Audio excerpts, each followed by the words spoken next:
ရှက်ကိုတဲ့မာတေတာကို United တို့ဝယ်ယူခဲ့တဲ့လို့ထောက်ပြလာခဲ့တဲ့ပေါလ်မာဆင်ပြည်သက်များအားလုံးပဲမင်္ဂလာပါမန်ချက်စတာဖုတ်ဘောဆောင်ကနေပြန်လည်ကြိုဆိုလိုက်ပါတယ်ပေါလ်မာဆင်ကတော့ဒီနေ့မှာ United အသင်းဟာစက်ကိုဝယ်ယူရမယ်စာပဲလစ်တိုက်စစ်မှုမာတေတာကိုဝယ်ယူခဲ့တဲ့လို့ထောက်ပြပြောဆိုလာခဲ့ပါတယ်ပေါလ်မာဆင်ကအာဆင်နယ်ရဲ့ဂန္ဓဝင်ကစားသမားတစ်ဦးဖြစ်ပြီးခုတော့ Sky Sport ရဲ့ဘောလုံးသုံးသက်သူဖြစ်လူသိများပါတယ်ပြီးခဲ့တဲ့ရက်က The Good, The Bad and The Football Podcast မှာသူကမန်ယူရဲ့တိုက်စစ်မှုဘန်ဂျမင်ရှက်ကိုဝယ်ယူမှုကိုဝေဖန်ခဲ့ပါတယ်။မန်ယူကရှက်ကိုပေါင်94တန်းနဲ့လိုက်စစ်ကနေခေါ်ယူခဲ့ပေမဲ့သူ့အနောက်မှာပွန်ညာနဲ့အမ်ဘူမိုလိုကစားသမားတွေရှိနေတာကြောင့်ဖြတ်တင်ဘောတွေရဖို့ခက်ခဲမယ်လို့မာဆင်ကပြောပါတယ်။ဒါကရှက်ကိုရဲ့ဂိုးသွင်းနိုင်စွမ်းကိုကန့်သတ်နိုင်တယ်လို့သူကထင်မြင်ယူဆနေတာဖြစ်ပါတယ်။မာဆင်ကရှက်ကိုအတွက်ဝမ်းနည်းမိတယ်လို့ဆိုပြီးမန်ယူအနေနဲ့ဒီနွေရာသီပြောင်းရွှေ့ဈေးကွက်မှာခရစ္စတယ်ပဲလီရဲ့တိုက်စစ်မှုမာတေတာကိုဝယ်ယူခဲ့ရင်ပိုကောင်းမယ်လို့အကြံပြုပေးခဲ့ပါတယ်။မာတေတာကပရီးမီးယားလိမှာပုံမှန်စွမ်းဆောင်ရည်ပြသနေပြီးပြိုင်မဲ့နောက်တန်းကိုတန်မာတဲ့ကိုလုံးကိုပေါင်းနဲ့ဒုက္ခပေးနိုင်တဲ့ကစားသမားအမျိုးအစားလို့မာဆင်ကချီးကျူးခဲ့ပါတယ်။ဒီပြောဆိုချက်ကမန်ယူရဲ့အပြောင်းရွှေ့ဈေးကွက်ဆုံးဖြတ်ချက်တွေရဲ့အားနည်းချက်ကိုထောက်ပြရင်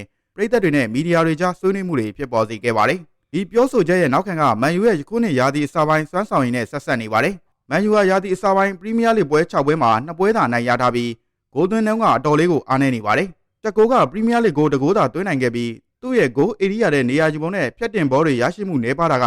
မာဆင်ဝေဖန်ချက်ရဲ့အဓိကအကြောင်းရင်းဖြစ်ပါတယ်။မာဆင်ကမာတေတာလိုပရီးမီးယားလိမှာတက်တည်ပြပြီးသားတိုက်စစ်မှုကိုဝယ်ယူခဲ့ရင်မန်ယူရဲ့တိုက်စစ်ပိုင်းပုံမှုအားကောင်းမယ်လို့ယူဆနေတာဖြစ်ပါတယ်။ချက်ကိုနဲ့မာတေတာတို့ရဲ့စွမ်းဆောင်ရည်ကိုနှိုင်းယှဉ်ကြည့်တဲ့အခါနှစ်ဦးစလုံးမှာမတူညီတဲ့အားသာချက်တွေရှိကြပါတယ်။ဒါပေမဲ့မာဆင်ကမာတေတာကိုမန်ယူရဲ့လက်ရှိအသင်းဖွဲ့စည်းပုံနဲ့ပိုသင့်လျော်တယ်လို့ယူဆနေတာဖြစ်ပါတယ်။ချက်ကိုကအသက်22နှစ်သာရှိသေးတဲ့ဆလိုဗေးနီးယားတိုက်စစ်မှုတူဖြစ်ပြီးသူ့ရဲ့အဓိကအားသာချက်ကတွက်လက်မှုဂိုးဧရိယာထဲမှာနေရာယူပုံနဲ့ကောင်းမွန်တဲ့အဆုံးသတ်နိုင်စွမ်းပဲဖြစ်ပါတယ်။မာဆေးရဲ့ဝေဖန်မှုအရရှက်ကိုကဖြတ်တင်ဘောတွေရရှိမှုမလုံလောက်တာကြောင့်ဂိုးသွင်းခွင့်ရဖို့ရုန်းကန်နေရတယ်လို့ဆိုပါတယ်။ဒါကမန်ယူရဲ့တောင်ပန်တိုက်စစ်ပိုင်းမှာကိုညာနဲ့အမ်ဘူမိုတို့ရဲ့ဖြတ်တင်ဘောပို့ပေးနိုင်စွမ်းအားနေတာနဲ့ဆက်ဆက်နေပါတယ်။ရှက်ကိုကလူငယ်ကစားသမားဖြစ်လို့ရေရှည်လားလာကောင်းပါတယ်။ဒါပေမဲ့သူ့ရဲ့ကစားပုံကဖြတ်တင်ဘောတွေနဲ့ဂိုးဧရိယာထဲမှာအခွင့်အရေးဖန်တီးနိုင်မှုကိုမိခိုနေရပါတယ်။မန်ယူရဲ့လက်ရှိအသင်းဖွဲ့စည်းပုံမှာကွင်းလယ်နဲ့တောင်ပန်ကစားသမားတွေရဲ့ဖန်တီးမှုနည်းပါးတာကချက်ကိုရဲ့စွမ်းဆောင်ရည်ကိုထိခိုက်စေပါတယ်။မာတေတာကအသက်28နှစ်ရှိပြင်သစ်တိုက်စစ်မှုတူဖြစ်ပြီးသူ့ရဲ့အားသာချက်က